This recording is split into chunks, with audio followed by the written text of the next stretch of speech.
Ինձ նաև առաջարկեցին առակայից, որ այսպես պրակտիկ պատմություններ ավելի շատ լինեն, դե կփորձեմ և ինչպես միշտ, այդպես առաջի մասը քիչ թե շատ բանախոս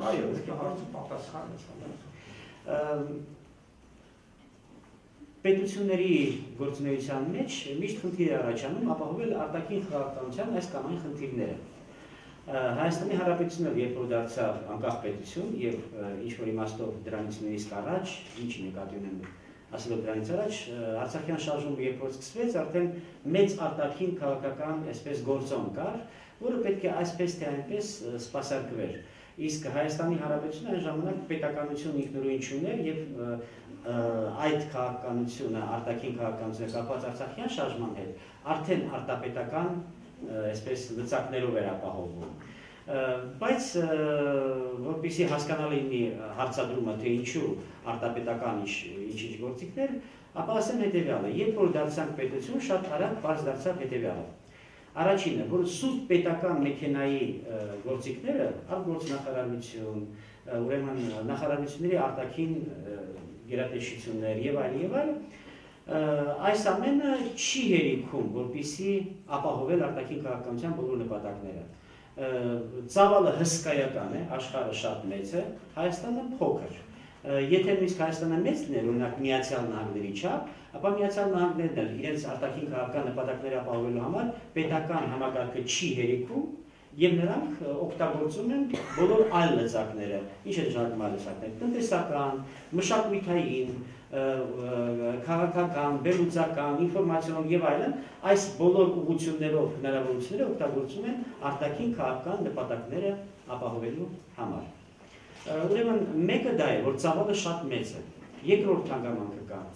Պետությունը շատ դեպքերում, նույնիսկ եթե ինքը իրոք սպասարկում է ազգային շահերը, նպատակները, նրա համար շատ դժվար է այս կամ այն գործառույթները կատարել։ Օրինակ բերեմ, ասենք Հայաստանի համար շատ կարևոր էր իրավիճակը Հյուսիսային Կովկասում եւ մասնավորապես օրինակ Չեչնիայում, բայց Ռուսաստանը պատերազմում էր Չեչնիայի հետ, շատ վատ հարաբերություններ ուներ, իսկ ինչ-որ մի պահից նաեւ սկսվեց պատերազմ։ Այդ վատ հարաբերությունների ժամանակ, եթե պետությունը մեր փորձեր ինչ-որ հարաբերություններ հաստատել, մենք ունենայինք խնդիրներ Ռուսաստանի հետ։ Բայց քանի որ հայկական օդանավերը ստիպված էին վայրէջք կատարել Գրոզնիում, որովհետև վարելիքը շատ քիչ էր, մենք բլոկադայի մեջ էինք եւ այլն, ապա մեզ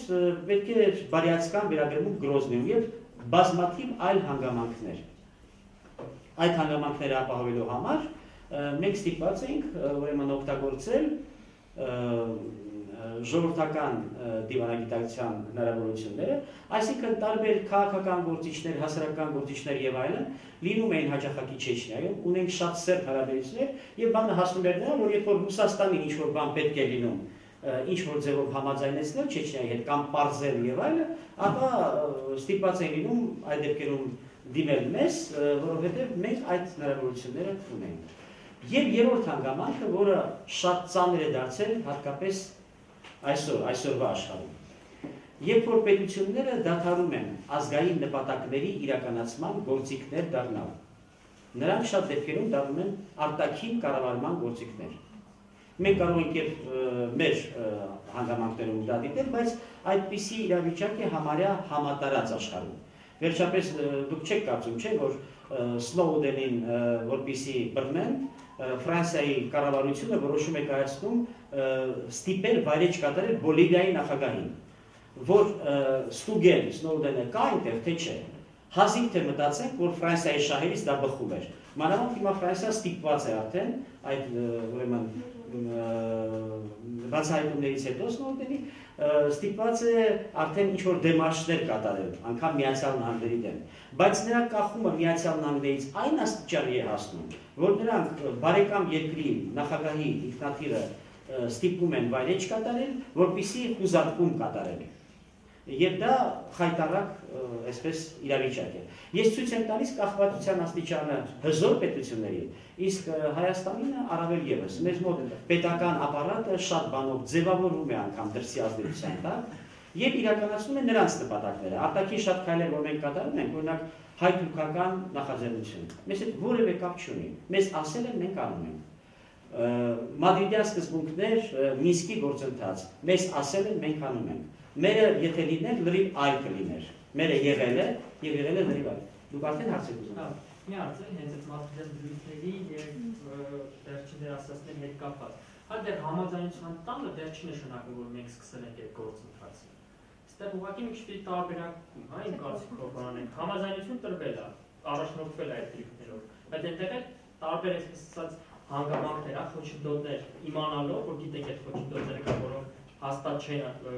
հա, նպաստի կամ խթան չեն հանդիսանում մադրիդյան դրույթների լիակատար իրականացման համար, այդ դեպքում համաձայնվել են։ Իսկ չի թվում, եթե հայ իշխանությունները իմանային, որ այդ մադրիդյան դրույթների իրենց համաձայնության դեպքում անխոս իրականանալու, իրանք իրենց համաձայնություն տային։ Դուք ճիշտ եք, բայց դուք այլ հանգամանքի եք անդրադառնում։ Հիմա կարևորը ես ասեցի ոչ միայն մադրիդյան սկզբունքները, ընդհանրապես Մինսկի գործընթացը։ Գործընթացի ընթացքում մեզ միշտ առաջարկվել են ինչ-որ տարբերակներ, թե այսպես լուծենք, թե այնպես։ Ես հիմա անգամ այդ տարբերակներին չեն անդրադառնում, որտեղ շատ դեպքերում առաջարկողները ոչ թե լուծում են խաղաղության հարցը, այլ ինչ-ինչ խնդիրներ կառավարելու։ Այնպես որ առաջարկը միշտ չի, որ հետապնդում է խնդիրը լուծելու հարց։ Նույնը վերաբերում է եւ Մադրիդյանին, բայց այստեղ կա երկրորդ մասն։ Անկամ եթե դա լիներ հարցը լուծելու համար, Մադրիդյան սկզբունքները, երբ որ դուք դա ընդունում եք դիտարկման, դուք արդեն այդ սկզբունքները, որ այնտեղ շարադրված են, ընդունում եք որպես այնպիսի, որ հիմնական են։ Օրինակ այնտեղ կա օկուպացված տարածքների գաղափար։ Հասկանում եք, եթե դուք համաձայնում եք խոսել օկուպացված տարածքների մասին, դուք արդեն ընդունել եք փիլիսոփայությունը այդ։ Ուրիշ բան է, որ դուք ասում եք, սա այսպես է եղել, նա այնպես է եղել, սա ուրիշ հարց է, կամ ընդհանուր առմամբ մերժեք, ճկուն քաղաքականություն, սա այլ հարց է։ Դուք օկուպացված տարածքների կոնցեպցիան ընդունել եք։ Մինչդեռ, եթե հայկական այսպես նպատակներից եւ տեսակետներից ելնենք, ապա ամբողջ կոնցեպցիան այդ Արցախյան պատերազմի այդ գործողությունների լրիվ այլ է։ Այսինքն այստեղ եղել է մի հարց։ Մարդիկ բարձրացրել են մի հարց, խաղաղ հանրահավաքներով եւ ստորագրություններով, նրանց սկսել են ոչնչացնել։ Եվ ոչնչացումը սկզբից սկսվել է ոչ թե Ղարաբաղում, այլ Բաքվում, այլ Սումգայիթում։ Եվ այդ մարդիկ, որոնք որևէ կապ չունեն, դուք գիտեք, որ Բաքվում եւ Սումգայիթում շատ հայեր ելույթ են ունեցել հեռուստատեսությամբ եւ դատապարտել են Ղարաբաղի որոշումը։ Բայց միևնույն է, հայս պետք է մեռնես։ Երբ որ սա կատարվել է, իսկ սա հիմա մի կողմ է դրած, սա գոյություն չունի այս հանգամանքը։ Եթե գոյություն ունենա, ապա կլիներ հետևյալը։ Այդ տարածքները, որ միջազգային հանրությունը չի ընդունում որպես Ղարաբաղի, նա գոնե ընդունում է դա որպես Ադրբեջանի տարածք, որը Ադրբեջանի այն բնակիչների համար, որ ապրում էին Բաքվում եւ հայ են ազգությամբ։ Նրանց համար հիմա Ադրբեջանի միակ անվտանգ տարածքն է։ Եթե անգամ դուք Միացյալ Նահանգներ եք ու ասում եք, սա Ադրբեջանի տարածքն է։ Ուրեմն դուք այդ դեպքում ստիպված եք ընդունել, որ այդտեղ հիմա դա հայերին է պատկանում, որոնք փախել են Բաքվից, նրանք միտեղ պետք է ապրեն Ադրբեջանի տարածքում։ Իրենց համար անվտանգ այդ տարածքն է, որտեղ իրենց չեն ոչնչացնում, որտեղ Ղարաբաղի բանակը ապահովում է իրենց անվտանգությունը։ Հասկանալի է։ Այս կոնցեպցիան մի կողմ է դրված, գոյություն չունի։ Այս փիլիսոփայությունը, որովհետև մենք ընդունեցինք Մադրիդյան սկզբունքների փիլիսոփայությունը։ Բայց կողմից էլ մեր իշխանությունները, հա, արտաքին գործերի նախարար, Լույս Սարգսյանը մեր նախագահ, անդադ հայտարարում են, հա, որ հարցը չի կարող վերջնական լուծման գալ առանց Ղարաբաղի ժողովրդի կամքի։ Հա, այսինքն մի կողմից իրանք տալիս են, իրանք որպես հիմք են ընդունում, հա։ Իսկ առանց Բաքվի ժողովրդի, Բաքվի հայ բնակչության կամքի կարող է վերջնական լուծում ստանալ։ Դե այստեղ ով է թույլ տվել որևէ մեկի թույլ տալ այդպիսի։ Ես նկատի ունեմ այն, որ իրանք մի կողմից որպես հայ ընդունում են որպես բարի կամից են դրսևորում բանակցությունները շարունակելու համար Մադրիդյանը։ Դուք պետք է ցույց տալիս։ Այսինքն այստեղ մի քիչ դուք այստեղ պետք է ուրեմն լինեք շատ օբյեկտիվ։ Ես հասկանում եմ, որ ինչ-ինչ բաներ պետք է պաշտպանել, ներսում, դրսում տարբեր տվել, բայց պետք է լինենք օբյեկտիվ։ Որտեղ մենք սխալ ենք թույլ տվել, պետք է սխալը մատնանշենք։ Հակառակ դեպքում մենք խնդիրներ կունենանք։ Մադրիդյան սկզբունքները չի ընդունել այսօրվա կառավարությունը։ Եթե դուք ուզում եք պաշտպանել, ասեք թե դրանց քաղաքականությունը, իմանաք, որ նախորդ կառավարությունն է ընդունել։ Բայց Մադրիդյան դրույթների մեջ երկու հակասական կետ կա, մեկը տարածքային ամբողջականության, մեկը ազգերի ինքնորոշման։ Ինքնին հակասում են իրար։ Ուրեմն, գիտեք, մենք դա դարձնում ենք հիմա քննարկման հարց, իհարկե շատ հետաքրքիր հարց է, եւ այսպես է։ Դրանք սկզբունքորեն չեն հակասում իրար։ Ինչու՞ չեն։ Որովհետեւ տարածքային ամբողջականությունը վերաբերում է արտաքին հարաբերություններին, այսինքն մի որևէ երկիր իրավունք ունի գա ձեր տարածքը վերցնի։ Իսկ ինքնորոշման իրավունքը վերաբերում է ձեր ներսի հարցերին։ Եթե ձեր ներսում մի որևէ ժողովուրդ որոշում է, որ ինքնորոշվում է, նա այդ ինքնորոշման իրավունքը ունի։ Ես պարզապես կուզեի անդրադառնալ այդ հարցին, որտեղ կարևոր հարց է։ Տեսեք, այն ինչ որ հայտարարում է ցանկացած երկրի նախագահ կամ նախարար, դա միակողմանի հայտարարություն է, unilateral act։ Միջազգային իրավունքի մեջ միակողմանի հայտարարությունները չեն ծնում, իրավունք ծնում են պարտավորություն, միայն։ Մադրիդյան սկզբունքները դա առնվազն երկկողմ փաստաթուղթ է, դրա տակ կա ստորագրություններ, նախաստորագրված, այսինքն նա պարտավորություն է միջազգային, իսկ սա պարզապես միակողմանի հայտարարություն, հետևաբար դնել նույն հարթության վրա միջազգային իրավունքի տեսակետից սխալ է։ Լավ, եւ այսպես մենք անդրադառնանք այն խնդիրներին, որի մասին խոսում ենք, այսինքն ուրեմն երրորդ պատճառը, որ պետք է ունենալ արտապետական գործիքներ, հատկապես այսօր, ես ասում եմ, հատկապես այսօր, ճնշումը Հայաստանի իշխանությունների վրա հսկայական է։ Անգամ եթե տեսնենք, որ այս կամ այն պաշտոնյան ազգային մարդ է, ուզում է ազգային ձևով լուծել խնդիրները, ճնշումները այնպիսին են, ասենք թե եթե ձեր նախագահին կարող են ասեն, որ այսինչ ֆինանսական օգնությունը չեք ստանա, իսկ այն տրամաբանության մեջ, որ մենք ստեղծել ենք մեզ համար, այդ ֆինանսական օգնությունը շատ կարևոր է։ Կամ ինչ որ այլ եւ այլ խնդիրներ այլ ձևով լուծեն, նա ստիպված է լինում գնալ ինչ որ քայլերի։ Շատ ավելի սարսափելի է վիճակը, երբ որ այս կամ այն պաշտոնյան հավաքագրված է ուղղակի, ես ոչ նկարիչ ունեմ որպես գործակալ, հավաքագրված է այսպես, այդ մարդու կարիերան, այդ մարդու հաջողությունը եւ այլը կախված է դրսից եւ նրա վրա ազդում են, այսպիսի իրավիճակներ կան։ Այսօր Հայաստանում դա հսկայական ծավալ է ձեռք բերել։ Եվ այս իրավիճակում շատ կարևոր է, որ արտաքին քաղաքական ուրեմն նպատակները հետապնդվեն նաև այլ կառույցների կողմից, հասարակության կողմից, քաղաքական ուժերի կողմից, անալիտիկ ընկերակցության, ասացի ձեզ, մշակութային եւ այլ եւ այլ եւ այլ։ Հիմա մի քանի օրինակներով, որ պարզ լինի, ինչպես արդյունավետ կարող է աշխատել այս կամ այն նախաձեռնությունը։ 97 թվականին Հայաստանը հայտնվեց ծանրագույն վիճակում։ Ուրեմն Ռուսաստանում մի շարք ուժեր սկսեցին մեղադրել Հայաստանին, Ռուսաստանի ռուս ժողովրդին եւ պետությունը կողոպտելու մեջ։ Հայտնի դարձավ, որ Ռուսաստանը Հայաստանին անվճար տրամադրել է $1 միլիարդ զենք։ Այդ բացահայտումը կատարեց գեներալ Ռոխլինը։ Ստեղծվեց հատուկ հանձնաժողով Դումայի, ուրեմն սա այս ամենը կատարվում է Ելցինի իշխանության ժամանակ։ Եվ քանի որ լիբերալները դժգոհ են Ելցինից, որովհետև նա բավականաչափ լիբերալ քաղաքականություն չի անցկացնում։ Հետևաբար լիբերալները այս բանը խաղատուկ տվեցին եւ սկսեցին հարվածել։ Ելցինը թույլ է տվել, որ ժողովրդին կողոպտեն, $1 միլիարդ մեզնից թալանեն տանեն։ Ուրեմն կոմունիստները միշտ դեմ էին Ելցինին եւ ռևանշի հնարավորություն է ստեղծում դրանով, նրանք սկսեցին մեղադրել։ Արդեն սա բացահայտ կոռուպցիա է։ Այնպես որ այնպիսի հարց է, որով կարող ես անվրեպ խփել եւ շատ էֆեկտիվ խփել։ Կոմունիստները պաշտպանում են։ Ուրեմն ազգայնականները, իդեմը Ժիրինովսկու եւ մյուսների, ուրեմն նրանք նույնպես ուզում են իրենց սփոքեն եւ առավել ռադիկալ նրանք են հանդես գալիս, պատժել, դատապարտել եւ այլն եւ այլն։ Ուրեմն այսպես մի զարմանալի կոնսենսուս է ստեղծվել ռուսական այսպես պետական եւ քաղաքական վերնախավում, որ բոլորը դատապարտում են այդ քայլը Ռուսաստանի եւ պահանջում պատժել մեղավորներին։ Արդյունքում Հայաստանը ծանրագույն վիճակում, մենք արճակատման մեջ ենք, մենք խնդիրներ ունենք, մենք շրջապատման մեջ ենք, մենք էլ որոշում Ռուսաստանի ոչ մի փամփուշտ չտրամադրել այլևս Հայաստանին։ Այսինքն, ճիշտ հասկացեք, այդ պահին նույնիսկ եթե բարձրագույն ղեկավարությունը որոշում կայացներ, որ պետք է տրամադրել, ամեն մի պաշտոնյա վախենում է, որ հետաքննության հետևանքով ինքն էլ կառնի պատասխանատվության առաջ եւ ամեն կերպ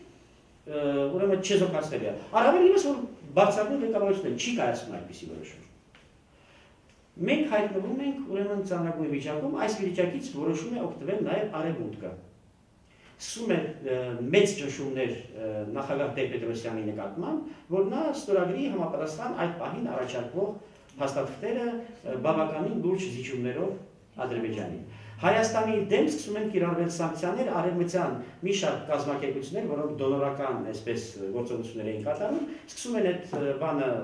ավելի ու ավելի սուղ դարձնել, ծրագրերը փակել, ճնշելով Հայաստանի վրա, որպեսզի Հայաստանը գնա զիջումների։ Այս իրավիճակում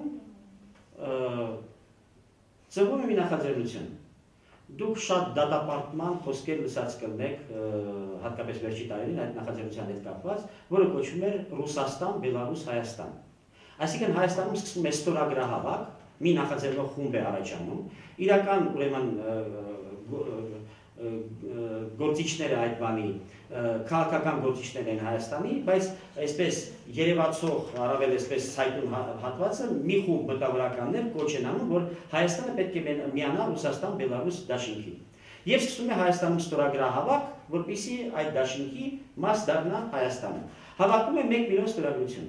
Ստորագրահավաքը սկսելուց մոտ 1 ամիս հետո Ռուսաստանի Պետդումայում արդեն բոլորը ով իրար 2 դեպուտատ որ հավաքում են, ինչ ես դու արել եղբայրական Հայաստանին օգնելու համար։ Այսինքն Ռոխլինի հանձնաժողովը մեռնում է դեռ չսկսված։ Ոչ մեկին արդեն չի հետաքրքրում նրա եզրակացությունները, որովհետև Հայաստանը վերածվել է եղբայրական պետության, ազգայնականները եւ կոմունիստները սկսում են պաշտպանել, պետությունը դեշագրված է ինքը, որ այդպիսի բաներ տեղի չունենան, լիբերալները արդեն մնում են միակ քննադատները, որոնց քննադատությունը, ոնց որ ասած, մնում է օդում կախված։ Արդյունքում Արևմուտքը սարսափահար եղած, որ Հայաստանը կարող է իրոք միանա Ռուսաստան, Բելարուս այդ միությանը, այդ ճշմարտաբաններում բոլոր ծրագրերը բաց են անում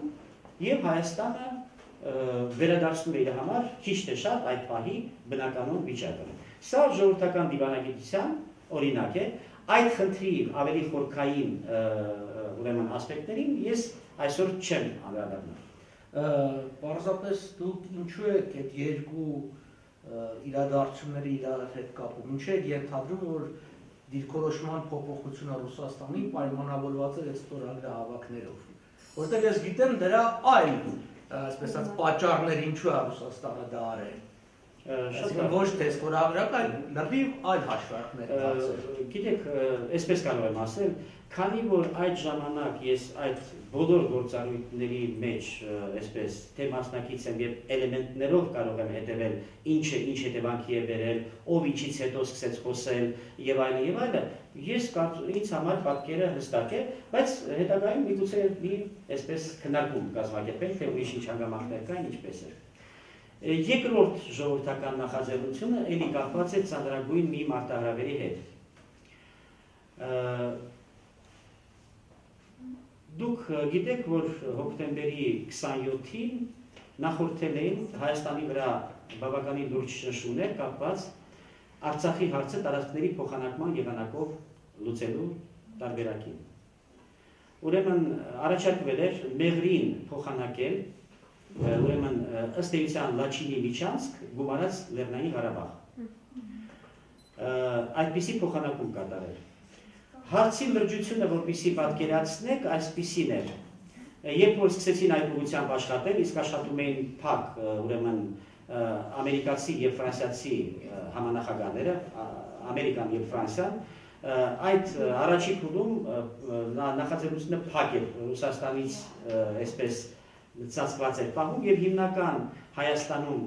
վիզավին Հայաստանի նախագահն էր եւ նրա կողմից ուրեմն լիազորված մի քանի դիվանագետներ։ Դուք էլի հարց ունեք, հա՞։ Չէ, ուղղակի ես ում ճշտեմ, էլի դա Փոլ Գոբլի առաջարկն է։ Ոչ, Փոլ Գոբլինը եղել է 92 թվականին։ Փոլ Գոբլի հետ կապված մենք կարողացանք պետական դիմադրություն կազմակերպել, այսինքն այն ժամանակ էլի մենք կարողացանք թե պետական միջոցներով, թե ուրեմն ժողովրդական դիվանագիտության այդպես հնարավորություններով, ես նկատում եմ քաղաքական լայն ընտրանում մտավորականության ներգրավում, հիմնականում ազդել Ռուսաստանի, մասամբ նաև Պարսկաստանի վրա, բայց հիմնականը Ռուսաստանն էր այդ բանի հետ կապված, որովհետև դիմադրել ռեալ կարող է Ռուսաստանը այդ պլանին։ իսկ Պարսկաստանը շատ դեմ լինելով քիչ լծակներ ուներ ազդելու համար։ Համենայնպես այսպես Ռուսաստանում ընկալեցին որպես մարտահրավեր Ռուսաստանի հանդեպ, ինչը եւ այդպիսին էր ըստ էության, եւ դիմակայմանը միացան իրենք եւ դրան շնորհիվ հաջողվեց կանգնեցնել այդ Պոլգոբի առաջարկը։ Դա ոչ պաշտոնական առաջարկ էր, ուղղակի մի ըստ էության հայտարարություն, բայց դրա հետևում կանգնած էր արդեն պետական քաղաքականություն, որը ռեալություն դարձավ արդեն 99 թվականին։ Ուրեմն 99 թվականին այդպիսի գործընթաց էր եւ հայտնի է հետեւյալը, որ Ռոբերտ Քոչարյանը իր համաձայնությունը տվել էր, Վազգեն Սարգսյանն ու Կարեն Դեմիրճյանը դեմ էին այդ առաջարկին։ Եվ համանախագահները հայտնի էր ովքեր են կողմ եւ ովքեր են դեմ։ Ուրեմն որպեսզի պարզ լինի ձեզ թե ինչ աստիճանի էր հասել, Թուրքիայի հետախուզության ներկայացուցիչները եղել էին Հայաստանում որպես թուրքական կառավարության լիազորված անձիկ, հետագայում պարզվեց, որ Թուրքիան հատուկ էր ընտրել հետախուզական այդ ներկայացուցիչների, որպեսզի կարողանա հրաժարվի, որտեղ հետախուզության ծառայողները պաշտոնական տեսակետը եթի ըստ էության չեն ներկայացնում։ Բոլոր դեպքերում նրանք համաձայնել էին միացնել այդ տարբերակին Մասիսարը եւ Անին։ Այսինքն, եթե Հայաստանը համաձայնում էր այդ տարբերակին, ապա Թուրքիան ճանաչում էր ցեղասպանությունը եւ որպես կոմպենսացիա Հայաստանին էր փոխանցում Մասիսարը եւ Անի քաղաքը։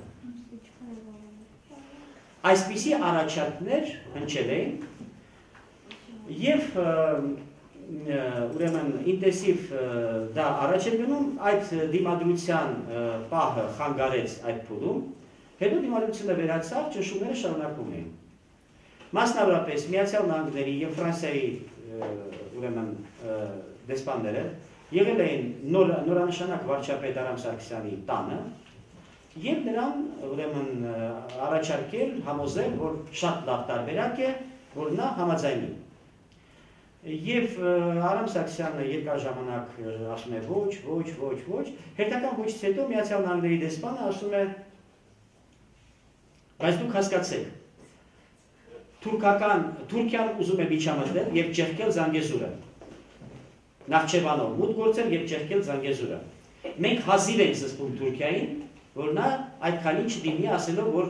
մոտալուկ լուծումներ կան։ Եթե դուք չհամաձայնեք, մենք կարող է այլևս չկարողանանք զսպել Թուրքիային։ Արամ Սարգսյանը պատասխանում է, ասում է, գիտեք, ձեր բախտը բերել է, որ եղբորս հետ չեք խոսում։ Նա շատ այսպես կտրուկ մարդ էր եւ կարող էր կոպիտ պատասխան տալ։ Իսկ ես ընդհանրապես կասեմ, որ ցավում եմ անթույլ մայրերի համար, ում որդիները կգան Զանգեզուրը չեղկելու։ Ավելի կոշտ պատասխան դիվանագիտության մեջ չի լինում, Կարոն Պապյանը այստեղ վկա։ Եվ այսպես այդ բաները շարունակվում էին, բայց ճնշումները ավելանում էին եւ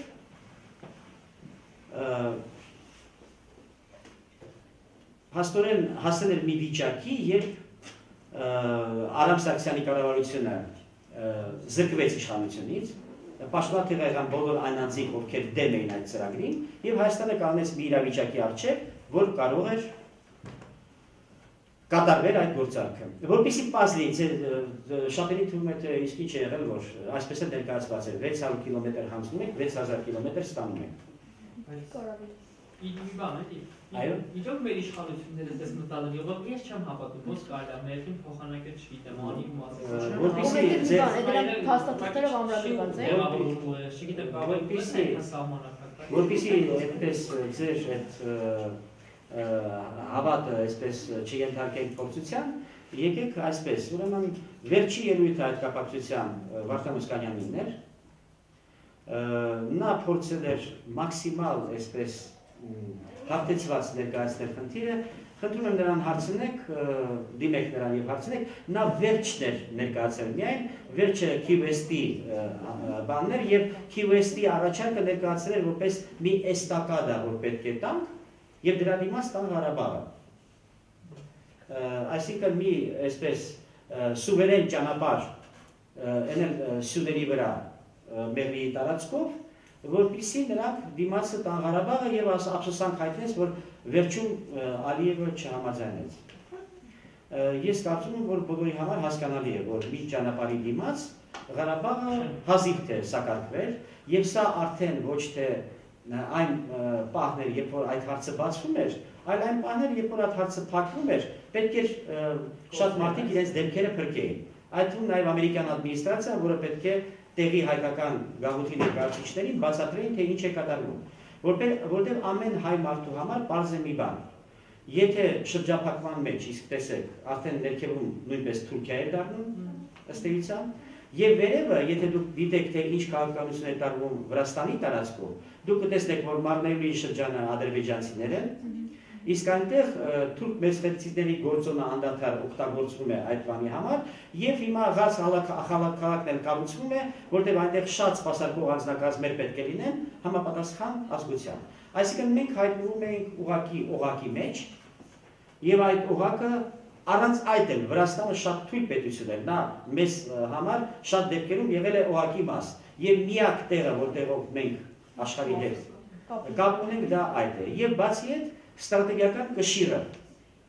Հայաստանը շատ կարևոր պատնեշ է ինչ-ինչ քաղաքական բաների համար։ Սրանով Հայաստանը շատ կարևոր է Չինաստանի համար, Մեղրիի գործոնով, շատ կարևոր է Իրանի համար, կենսական նշանակություն։ Եվ որպեսզի ձեզ պարզ լինի, օրինակ, ինչքան կարևոր է Չինաստանի համար այդ բանով, այդ առաջարկով, այդ Մեղրիի արկայությամբ, այն որ մենք պատ ենք կազմում թուրքական շղթայում, բանն այն է, որ ույգուրների այսպես գործոնը, դուք գիտեք Չինաստանում կա այդպիսի գործոն, այդ գործոնը շատ կարևոր է նրանց համար, ովքեր Չինաստանի համար ուզում են պրոբլեմներ ստեղծեն, եւ շատ կարևոր է Չինաստանի համար, որ իր համար պրոբլեմներ չստեղծեն։ Հետևաբար կողմերից մեկը փորձում է ամբողջականացնել թուրքական շղթան,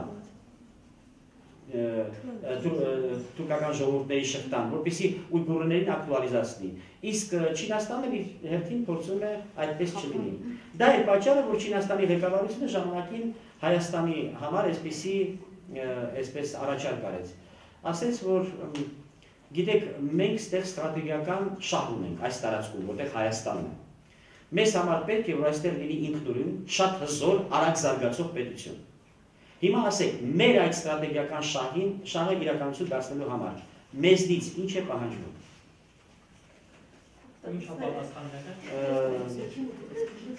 Պատասխանը եղել է պրակտիկ քաղաքականությամբ, դրան մենք առանցին կանրադառնանք հետո։ Ցավոք սրտի դա իրականություն չդարձավ այդ առաջարկը եւ մինչեւ այսօր էլ մնում է զուտ առաջարկ։ Իսկ հիմա ուրեմն ըստ էության այստեղ որ կողմը նախաձեռնողական չի, որ առաջարկը իրականություն չդարձավ, Հայաստանը թե Չինաստանը։ Այդ դուք Գոբլի հարցում Չինաստանը խառնվելու հնարավորություն չուներ։ Չէ, ես վերջի պահին։ Ներողություն, այդ Մեղրիի բանակման ժամանակ Չինաստանը տարբերակ չուներ։ Նա լծակներ չուներ այդ ժամանակ, էական լծակներ խառնվելու։ Այն վերջին ուրեմն ուժը, որոնց հետ նրանք խորքային հարաբերություններ են հաստատել, ես նկատի ունեմ Հայաստանի պաշտպանության նախարարությունը եւ այն ժամանակվա պաշտպանության նախարար Վազգեն Սարգսյանը արդեն չկային։ Իսկ այդ Մեղրիի հարցը ինչի փակվեց նախագահ համաձայներ։ Ինչ պատճառով փակվեց, ինչ իրականացավ։ Ես հիմա շարունակում եմ, ուզում եմ ձեզ ասել, թե ինչպես ժողովրդական դիվանագիտությունը խանգարեց դրան։ Ստեղծալ դեպքում դիվանագիտություն ասելով տեղի ունեցան մի շարք իրադարձություններ։ Սկսվեց դրա բացահայտումը եւ խոշոր ընդվզումներ այդ բանի դեմ։ Ժողովրդական դիվանագիտությունը ո՞րն է, որն է։ Երբ որ արտաքին քաղաքականությամբ զբաղվում են, այդ տերմին է հատուկ ընդունված, երբ որ արտաքին քաղաքականությամբ զբաղվում են ոչ պետական մարմիններ։ Այո, Մենք էլ ենք հիմա ժողովրդական դիվանագիտություն անում, վերջո գաղափարներ են զարգացնում, որ վաղ կարողա շփվել։ Ըստ էության, այո, եթե վաղը դուք որոշեք դա կիրառել կյանքում, ապա հենց պրակտիկ ժողովրդական դիվանագիտության Պարոն Բաբյանն էլ մի շարք այսպես նախաձեռնություններով հիմա հանդես է գալիս տարբեր ուղղություններով, շատ կարևոր առաջարկներով եւ գործողություններով հանդես է գալիս։ Այնպես որ դա տիպիկ ժողովրդական դիվանագիտության օրինակ է։ Չնայած պրոֆեսիոնալ դիվանագետ է, բայց նա այսօր պաշտոնյա չէ։ Պետական հարցեր չի լուծում, չէ՞, ես ամեն կազմակերպված ու պետական հարցեր եք լուծում կապված Լեռնային Ղարաբաղի։ Ոչ, պարոն Բաբյանը լուծում է նաեւ պետական հարցեր։ Չէ, մենք Ուղղակի ոչ պետականություններ են։ Չէ, մենք 10 ենք անցնում, բայց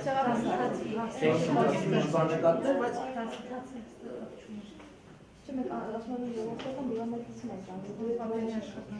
Հա, բանվական նամքան, ձեր մասին եմ ասում, որ մենք այդ Հիմա ձեր մասին կանոնանանք եւ այդ Մեկ էլ մի հարց է, ձեր ասածը փաստերով արձանագրված է, որպես փաստաթուղթ կա, ուղղակի գաղտնի բանակցություններ էին։ Դրանք տարբեր բանը Բեղրիի փոխանակումը Մեղրիի փոխանակումը։ Մեղրիի փոխանակման փաստաթուղթը հրապարակված է։ Ուրեմն ես մի քանի անգամ ինքս պահանջել եմ, որ ստեղծվի հատուկ հանձնախումբ այդ հարցը բարձելու համար։ Այդ փոխանակման վերաբերյալ բազմաթիվ վկայություններ կան եւ այլն, վերջին ասում եմ Վարդան Օսկանյանն էր, որը ճիշտ է ասում եմ տվեց վերջինը, նա պետք է խնդրել առաջինը ներկայացնի։ Այսինքն երբ որ պարոն Թելգոդը այստեղ էր 99 թվականի հոկտեմբերի 27-ին ինչ հարցեր քննարկում, որ տարբերակներ քննարկում պարոն Քոչարյանի եւ պարոն Սարգսյանի հետ։ Որ տարբերակ։ Այս հարցը պետք է տալ նաև պարոն Օսկանյանի, ես կարծում եմ ինքը տեղյակ է եւ կպատասխանի դրացին, հայ։ Կարելի է հարց։ Ներկանամ գողար, այն մեղրի մասին խոսք գնաց, ես կուզեմ մի քիչ խոսեիք, այսինքն ես լսել եմ, ճիշտ չգիտեմ, 2004 թվականի ճիշտ է, որ ՆԱՏՕ-ն փորձել է ռազմական կառուցել մեղրիու։ Հնարավոր չէ։ 2004 Գիտեք ինչ, ոչ մի պաշտոնական գործառույթ դրա հետ կապված գոյություն չի ունեցել երբևիցե։ Միգուցե կարող է ուրեմն ՆԱՏՕ-ի հետ կապ ունեցող բարեկամական մի որևէ պաշտոնյա, մի որևէ հայ պաշտոնյայի ականջի շշնջացել է, բայց դա որևէ հեռանկար չուներ, որտեղ դա անհնարին է։ Նախագահի ու ՆԱՏՕ-ի ներկայացուցիչների Ես կարծում եմ, որ այդպիսի բան գոյություն ունենալ չէր կարող, հատկապես 2004 թվականին, երբ Հայաստանը արդեն կտրուկ փոխել էր իր արտաքին քաղաքական կուրսը, Ռուսաստանի այսպես ուժեղ ճնշման ներքո արդեն կողմնորոշումները փոխված են։ Եվ այսպես, ուրեմն եւ եղավ հետեւյալ ինֆորմացիոն եւ քաղաքական դաշտում շատ մեծ ընդվզումներ, եղան հավաքներ, հանրավաքներ, ժողովներ, պահանջներ հետաքննության այդ հարցով, եւ այդ իրավիճակում ամերիկացիները ստիպված էին հրաժարվել այդ հարցի լոբինգից եւ այդ Key West-ը փաստորեն բաններ, թաղումներ այդ բանի, ավարտներ, մեղրիի տարբերակի։ Բայց Key West Լիսաբոնի համաձայնագիր եղավ, չէ՞, որ Լևոն Տեր-Պետրոսյանը պարտավորվեց Լեռնային Ղարաբաղը հետ վերարտադրության Ադրբեջանը։ Ոչ, Լիսաբոնը այդպիսի պարտավորություն որևէ չէր ենթադրում եւ այդպիսի պարտավորություն չկա։ Հակառակը Լիսաբոնում Հայաստանը վետո է դրել։ Վետոների պատերազմ չէ, այդպես էլ մնաց։ Ինչպես վետոների պատերազմ չէ, որ Ադրբեջանը Հայաստանը անդամ։ Հա, վետոը նշանակում է այնտեղ միաձայն պետք է ընդունել, Հայաստանը վետո է դրել, այդպես որ այդպիսի խնդիր գոյություն չուներ։ Այստեղ կարևոր մի բան կա, որ ճիշտ հասկանանք, թե ինչ է կատարում եւ ինչպես։ Նորից եմ կրկնում։ Իշխանավորները կարող են տարբեր վիճակներում հայտնվել։ Ժողովուրդները այդ բանից ազատ են։ Եվ շատ դեպքերում պայմանավորված, եթե պետությունը նորմալ վիճակում է, օրինակ բազմաթիվ անգամ եղել է, երբ ուրեմն ես լինելով պետական պաշտոնյա պատերազմի տարիներին, խնդրել եմ, որ այս կամ այն կուսակցությունը հանրահավաք կազմակերպի իշխանության դեմ որոշակի պահանջներով։ Որովհետև դա օգնում էր ճկունություն ձեռք բերել արտաքին քաղաքականության մեջ։ Ուրեմն, եթե նորմալ է, ցավոք սրտի աշխարհը այդպիսին է։ Այնտեղ այնքան կարծր են շահերը հետապնդելուց, նպատակներին հասնելուց, որ ըստ էության այսօր կարելի ասել, որ համարյա ոչ մի բանի առաջ կանգ չեն առնում։ Եվ ճկունությունը պետության անհրաժեշտ է։ Եթե նորմալ վիճակում է պետությունը, եթե պետական պաշտոնյաները,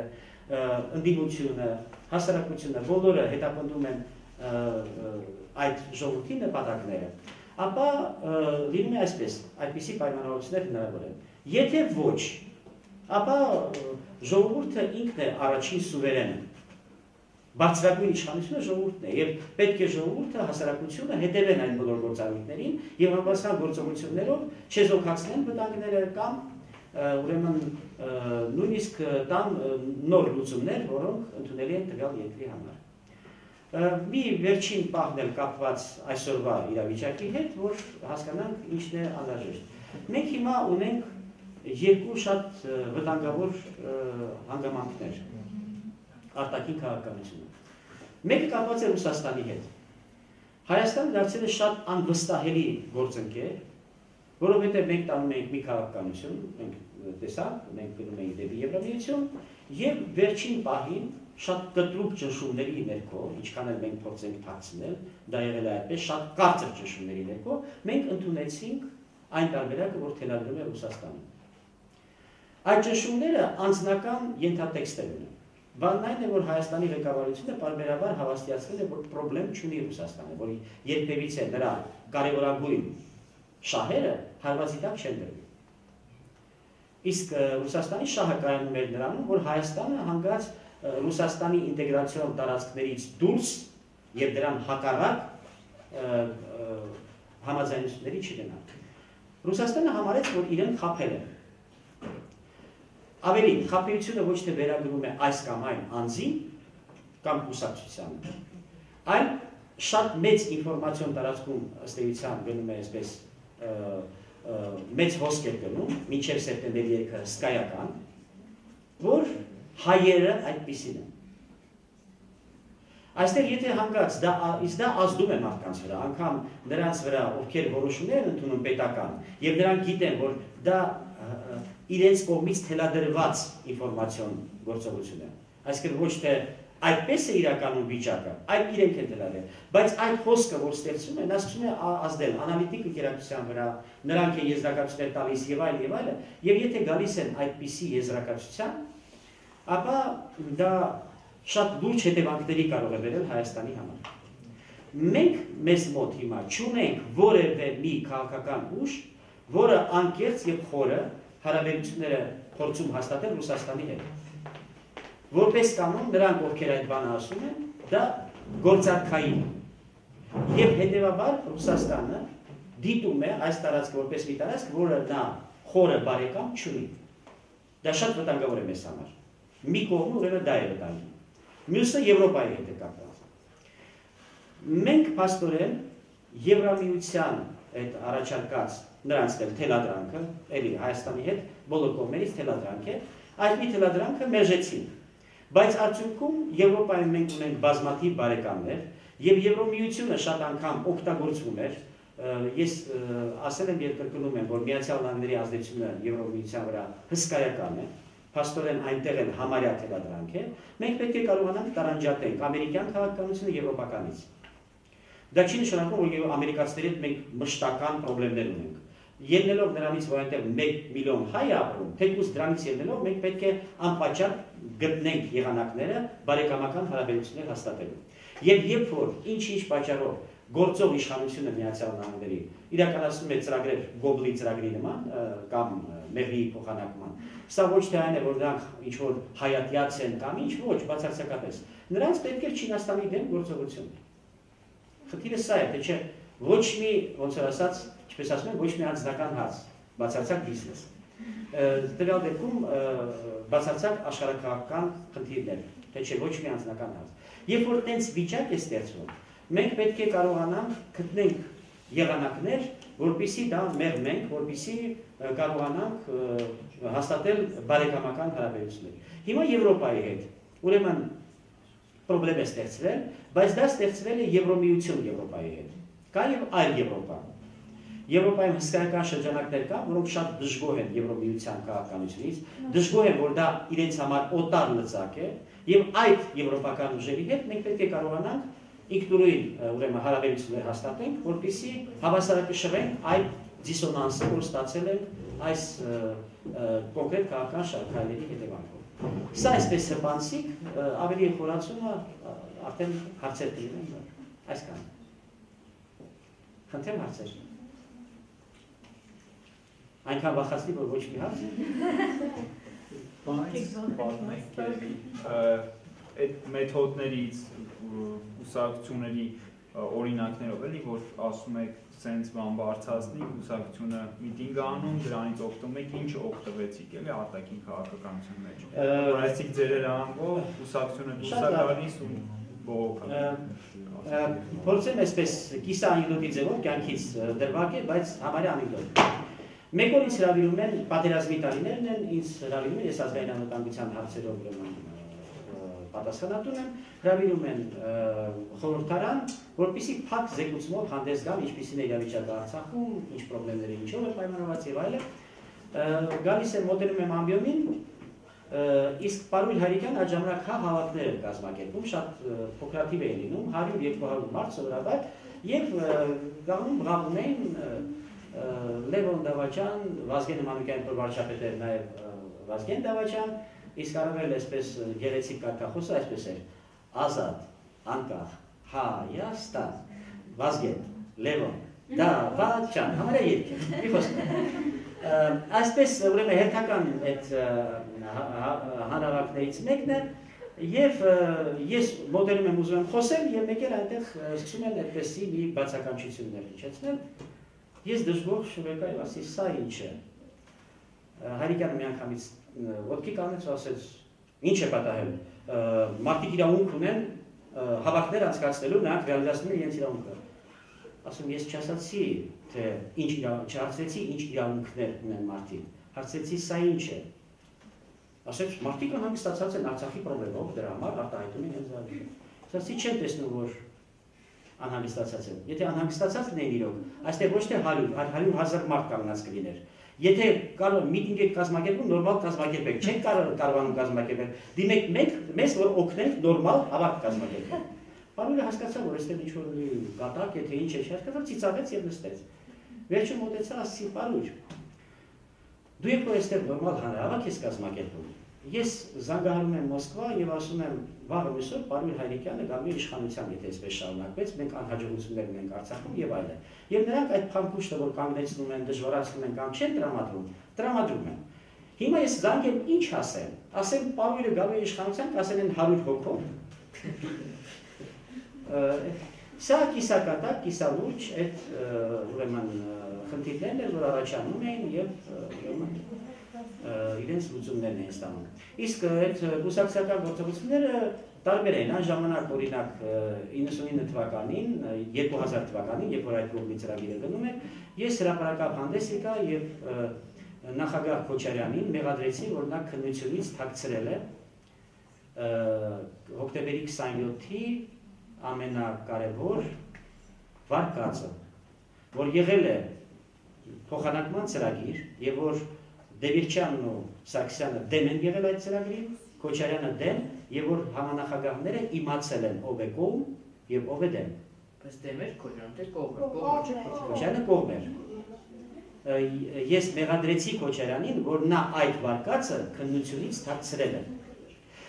Այդպիսով հոկտեմբերի 27 եւ այդ մեղի տարբերակ վարկած առաջացավ, որ կարող է կապված է։ Եվ դրանով էլ ասենք խիստ դժվարացվեց այդ հարցը։ Դա սկսեցին պաշտպանել բազմաթիվ կուսակցություններ առաջին հերթին այն շրջանակը, որոնց հետ ես կապված էի այսպես քաղաքական գործունեությամբ։ Եվ այդ աղմուկը բերեց նրան, որ ասենք խնդիրներ առաջացան այդ ծրագիրը իրականացնելու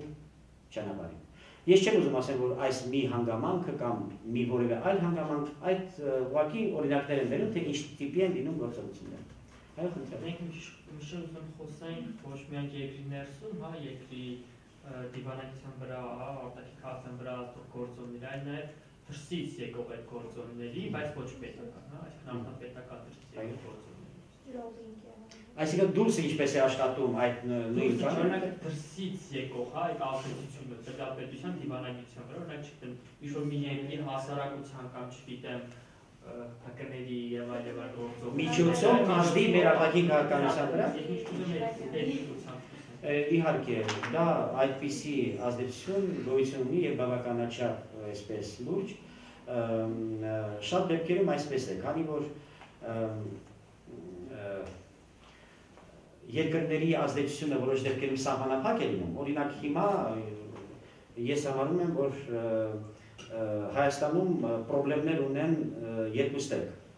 Պարբերաբար լինում է, որ ասենք թե պրոբլեմներ ունի Արևմուտքը կամ պրոբլեմներ ունի Ռուսաստանը։ Հիմա երկուստեք պրոբլեմներ ունեն եւ ամբողջ այսպես զինանոցը ստիպված են ներդնել, որպեսզի կարողանալ պայքար մղել ինչ-ինչ խնդիրներ լուծելու համար։ Հիմա Հայաստանում շատ են այն կառույցները, որոնք օգտագործվում են այդ արտաքին քաղաքական խնդիրները լուծելու համար։ Շատ բաներով նման անալիտիկ ինտերակցիոնը այդ բոլորը ներդրում են։ Օրինակ, այս վերջի իրադարձությունները, երբ որ կապված են Եվրոմիություն, թե ուրեմն մաքսային միություն, այդ երկընտրանքը, որ ստեղծվեց, մենք տեսնում ենք, որ երկու կողմից էլ այսպես արգումենտներ շատ քիչ են գերվում։ Ավելի շուտ կրակոցների էին նման, իրար կտրուկ մեղադրանքներ, վերջին այսպես գնահատականներով եւ բաներով շատ կարծր առճակատում սկսվեց։ Եվ դա հենց օգտագործում էր այդպիսի հնարավորությունների։ Որտեղ եթե ասենք թե Հայաստանի մարդիկ են, այստեղ պետք է ասել իրար, եկեք նստենք մի հատ քննարկենք, ինչը ինչի է բերում, ինչը ինչ հետևանքի, որտեղ մենք չենք կարող վատ հարաբերություններ ունենալ ոչ Եվրոպայի, ոչ Ռուսաստանի հետ, ոչ առավել ևս Միացյալ Նահանգների։ Մենք պետք է կարողանանք այդ հարաբերությունները ճշգրիտ կառուցենք։ Եվ այդպիսի հնարավորություն գոյություն ունի, Հայաստանը ունեցել է այդպիսի իրավիճակ։ Երբ որ երկիրը ինքնուրույն է, երբ որ երկիրը ինքը մշակում է եւ իրականացնում է արտաքին քաղաքական գործառույթներ, դու տարբեր երկրների համար տարբեր պահերի կարևոր ես դառնում։ Օրինակ ես ոչ մի կերպ չեմ հասկանում, թե մենք ինչ ենք անում Իրաքում որպես այսպես ռազմական ներկայացություն, որտեղ մենք այնտեղ անելու բան չունենք, դա խայտարակ պատերազմ է։ Բայց նույն Միացյալ Նահանգներին մենք կարող ենք առաջարկենք կտրուկ ավելացնել դիվանագիտական կորպուսը եւ տարբեր այլ տիպի հարակից ներկայացումներ, տնտեսական, մշակութային եւ այլը, նույնիսկ այդ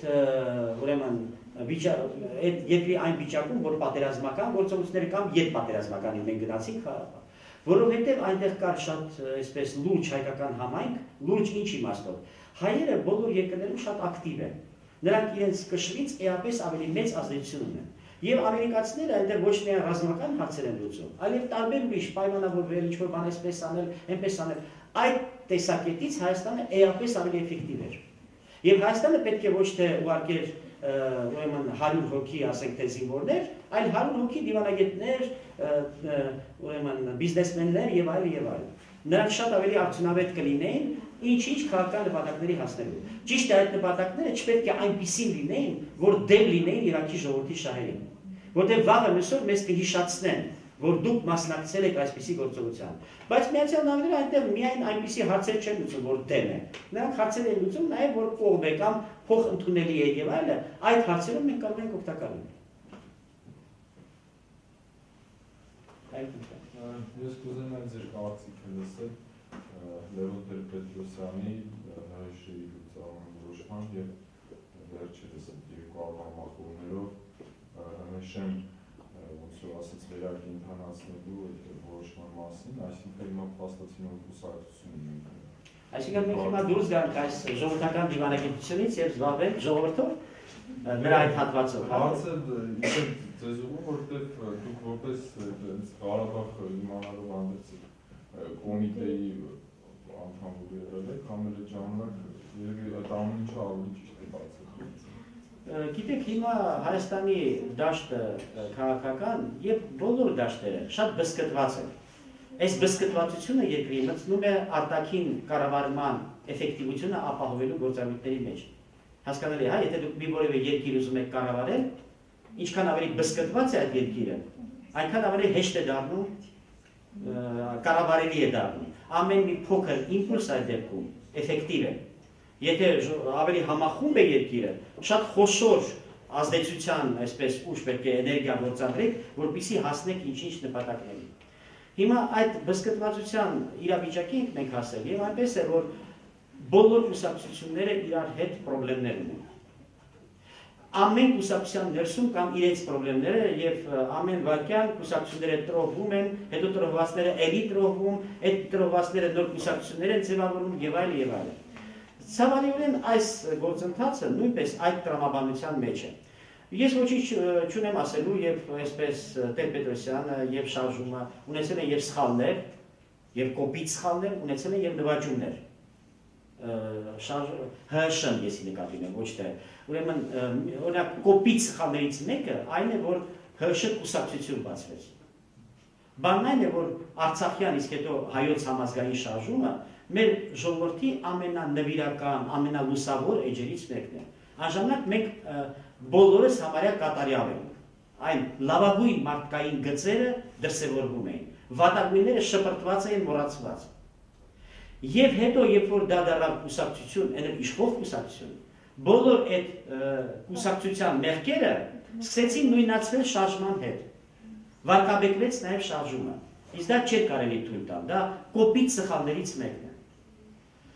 Բայց հիմա մենք այն ինչ-որ ունենք, իսկ դա ընդհանրապես ես դիտում եմ այդ շրջանակում։ Հակառակ դեպքում, որ ասեմ գաղափարախոսության, փիլիսոփայության մեջ շատ մեծ տարբերություններ կան, ոչ։ Երկուստ ուրեմն շուկայական տնտեսություն, դեմոկրատիա, օրենքի գերակայություն եւ այլ այն կլիշեները, որ ստացել են արևմուտքից որպես այսպես նվեր մեզ, որ այդպես կառուցեն հասարակություններ։ Չինաստանի հետ համագործակցության մասին որ նշեցիք, ինչով խափանվեց համագործակցության, դա ինչու առաջ չգնաց եւ արդյոք այսօր հնարավոր է դերականում։ Գիտեք ինչ, այսպես սիմվոլներով ես ներկայացնեմ։ Չինաստանում կար մի դեսպան, որը իրականացնում էր այն քաղաքականությունը, որի տրամաբանությունը այսպես ընդունված էր, դու ասեն, այսպես հիմնական դրա լոբինգը իրականացնում էր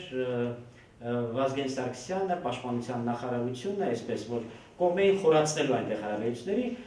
չթաքցնեն, որ այնտեղ զենքի հարցեր կային եւ այլն եւ այլն։ Եվ մեկ էլ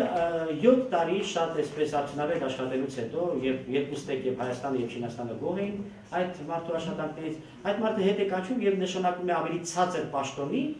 քան այն պաշտոնը, որից նա գնացել էր Չինաստան։ Այսինքն եթե մեկը գնում է, լավ աշխատում է, նա ավելի բարձր պաշտոնի պետք է, ոչ թե նույն ինչի իրարած, ավելի ցածր։ Աննախադեպ մի այսպիսի միջամտություն եղավ Հայաստանի ներքին գործերին։ Չինաստանի պատվիրակությունը այցելեց Հայաստան եւ պատվիրության ղեկավար Չինաստանի փոխարգործնախարարը Հայաստանի նախագահին դիմելով ասեց. մենք պարոն Մարտիրոսյանի աշխատանքից շատ գոհ ենք եւ շատ արդյունավետ զարգանում են մեր հարաբերությունները։ Մենք գիտենք, որ դուք էլ գոհ եք, ամենայնպես դուք միշտ նշում եք մեր բոլոր հանդիպումների ժամանակ։ Հիմա պարոն Մարտիրոսյանը ստացել է պաշտոնի ցածրացում։ Մենք դա չենք վերագրում պարոն Մարտիրոսյանի, որտեղ մենք գիտենք, որ եւ դուք եւ մենք գոհ ենք նա աշխատանքից։ Մենք դա վերագրում ենք երկրի գնահատականին։ Ուրեմն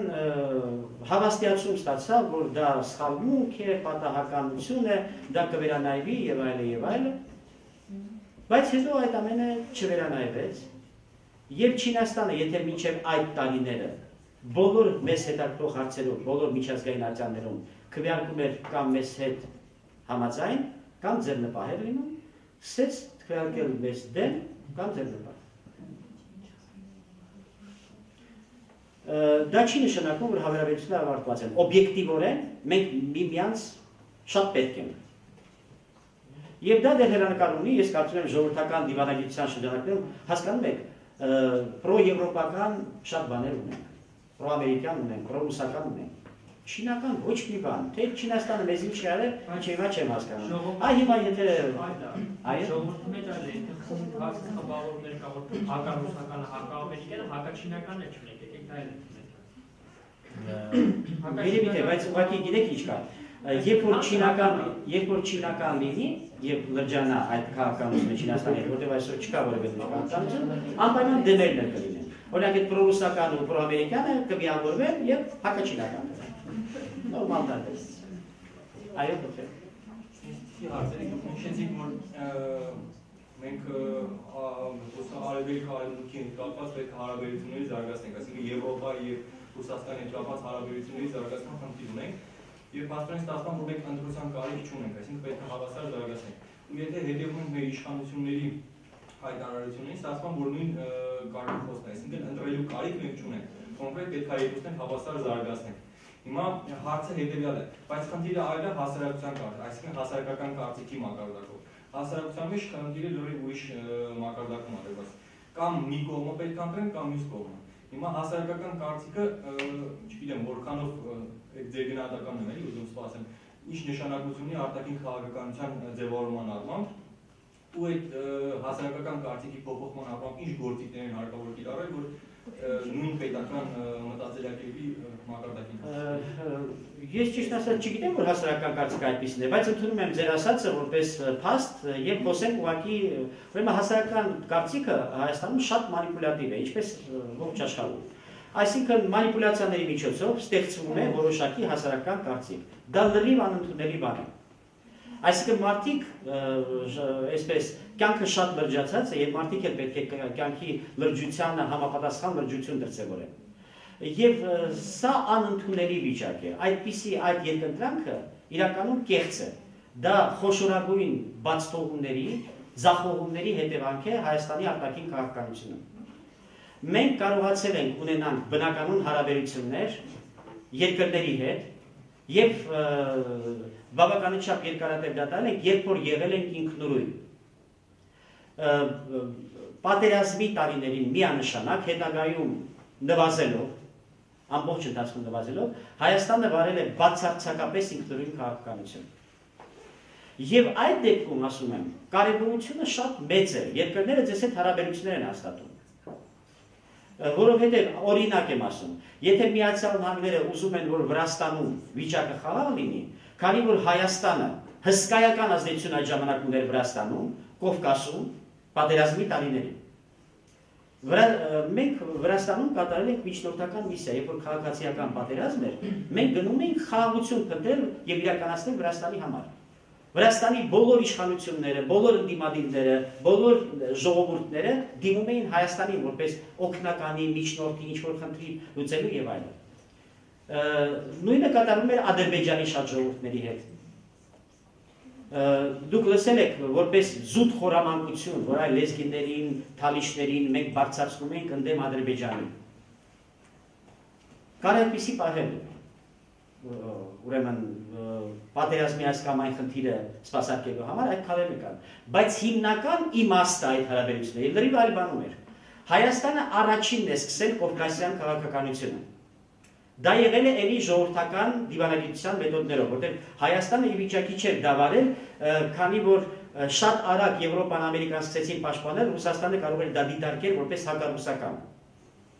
Դա տարվում էր այսպես, կար Կովկաս ակումբ, որի ղեկավարներն էին Վարդան Հարությունյանը, դուք նրան ճանաչում եք, քաղբանտարկյալ։ Քաղբանտարկյալները շատ կարևոր են, որտեղ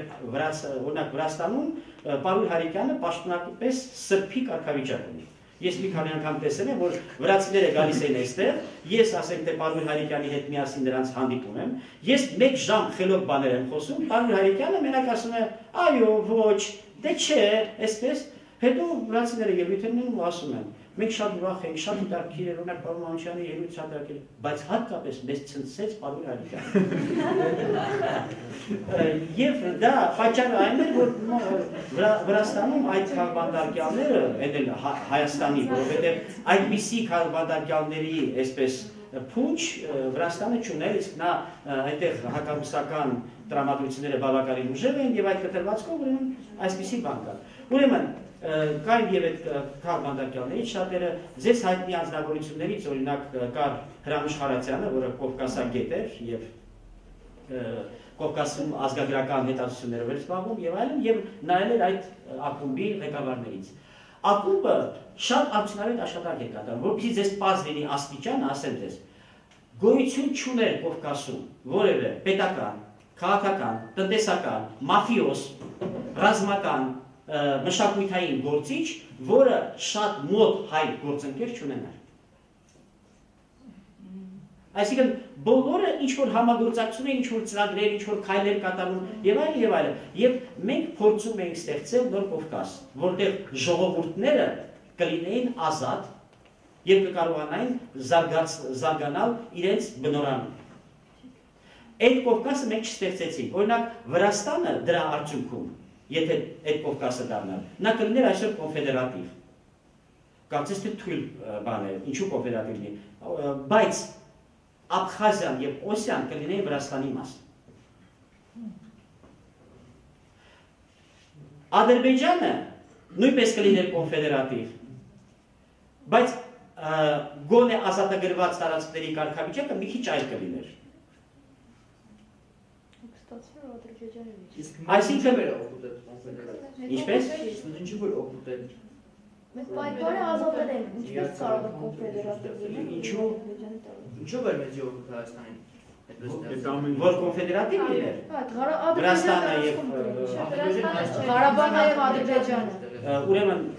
Ղարաբաղը եւ Ադրբեջանը լավ չհասկացա։ Ղարաբաղ ուրեմն խոսքը Ղարաբաղի մասին չէ։ Ղարաբաղի հարցը Չէ, դուք ասացիք կոնֆեդերատիվ լիներ։ Եթե Ադրբեջանը կոնֆեդերատիվ ինչով է ձեռնտու Հայաստանը։ Ձեռնտու չի արել։ Մենք մեզ ինչով էր դա ուզում, մենք էլ ենք դրա մասը։ Մենք չենք դրա մասը։ Ամենի պետություն։ Խոսքը դրա մասին չի։ Խոսքը դրա մասին է, որ Ադրբեջանը եթե հիմա լիներ կոնֆեդերատիվ, դա կլիներ շատ ավելի խաղաղ պետություն։ Մենք չէինք ունենա պատերազմի վտանգ։ Շատ արագ կլուծվեին այդ ճշտամության հարցերը։ Եվ մեր այսպես ես մի անգամ կարծես թե ձեզ ասել եմ, եթե չեմ ասեմ, Գեյդար Ալիևի հետ մենք շատ խորը համագործակցում ենք եւ իրականացնում ենք համատեղ այդ պլանը։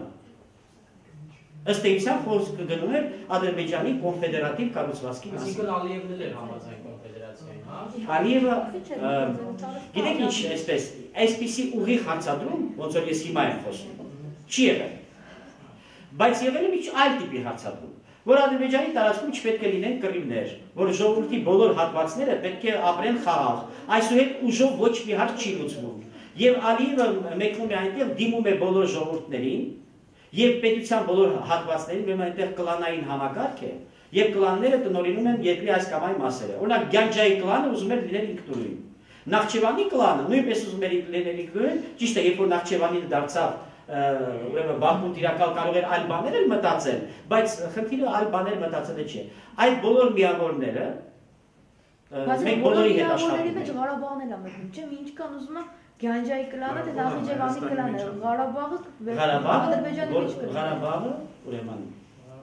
այդ համադաշնության մեջ մտավ նաև բացարձակապես Ղարաբաղը լինելու էր անկախ պետություն։ Չէ, չէ, Որտեղ այդպես չէ։ Ուրեմն խոսքը հետևյալ բանի մասին է։ Ադրբեջանը պետք է կարողանար ընտրել նոր պետական կառուցվածք, այսինքն մեզ է պետք որ այդպես լիներ։ Սկզբունքորեն իրենց էլ է պետք, բայց կան քաղաքական գործիչներ, կան ամբիցիաներ եւ կան արտաքին շատ միջամտություն, որ այդպես չլինի։ Բայց չէ որ ինքը Հեյդար Ալիևը չէ ճնշել Թալիշների պետությունը, որը գրեթե արդեն ստեղծվել է, հետո լեզգիներն էլ մեծ ազգային շարժումներ։ Հեյդար Ալիևը մնաց առանց գործընկեր։ Նա ամեն ինչ պայմանավորվել էր մեզ հետ եւ մեկնեց Բաքու մտել էր Սուրետ Հուսեյնովի կորպուսը, բրիգադը, հավել էր Արցախի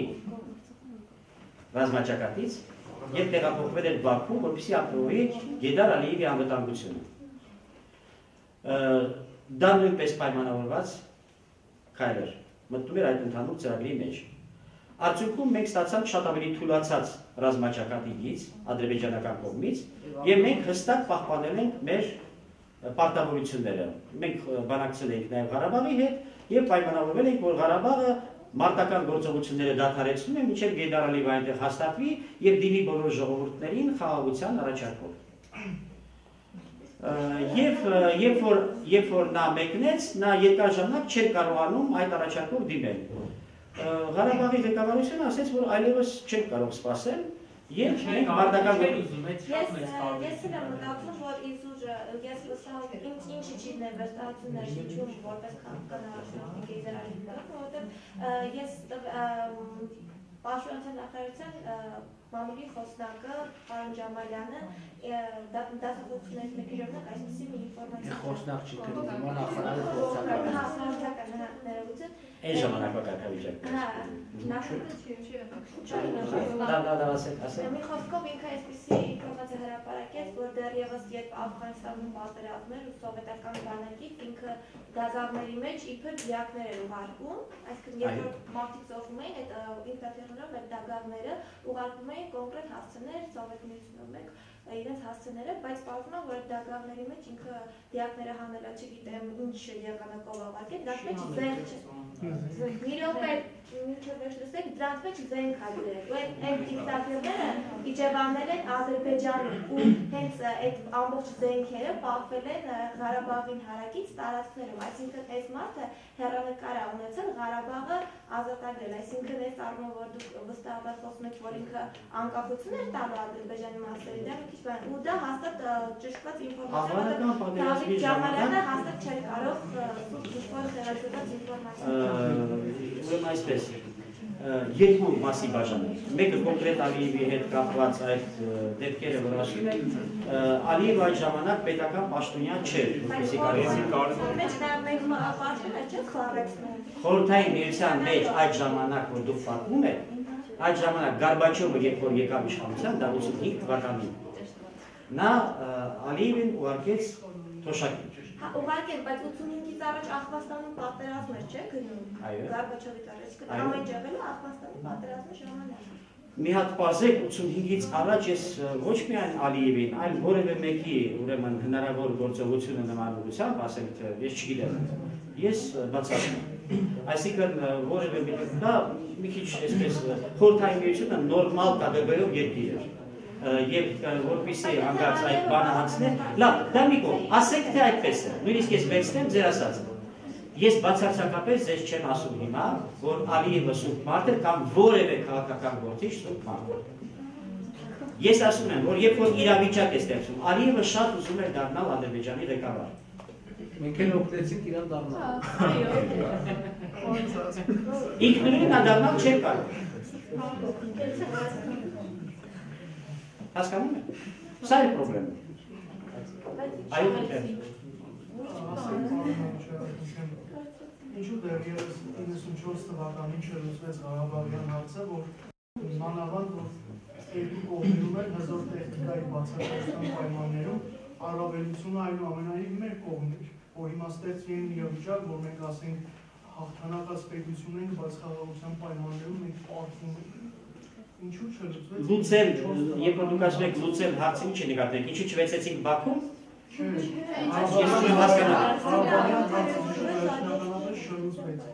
Վերջնականապես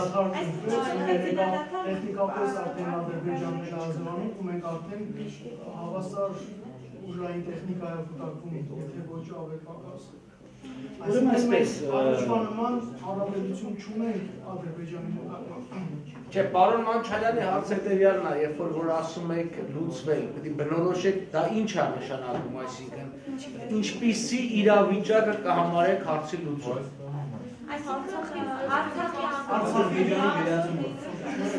Ադրբեջանը, եթե դուք հարցում եք ինչի չպարտադրեցինք Ադրբեջանին Արցախի անկախությունը ճանաչել, դա է նկատվում։ Հա, անկախությունը հա, մոտավորապես տեսա։ Դե չի ընդունում նա ի վիճակի էլ չէ, որ ցանկացած Ադրբեջանի ղեկավար ի վիճակի չէ այդ ժամանակ ասել, որ ընդունում եմ անկախությունը։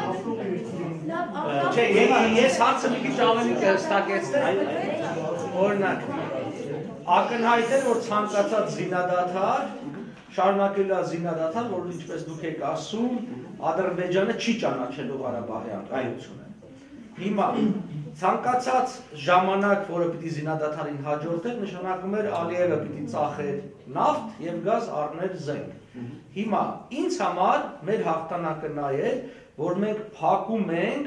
գազի եւ նավթի արտահանման ճանապարհը։ Ասենք կոնկրետ եւս 40 կիլոմետր առաջ են գնում, այսինքն դա են փակում։ Խնդիրը կարծեմ է, ասենք ինչի այդ 40 կիլոմետրը չգնացինք, լավ իմանալով, որ ի վերջո մենք դրանով ստեղծում ենք ավելի վտանգավոր պատերազմի վտանգ։ Այ ոնց որ մենք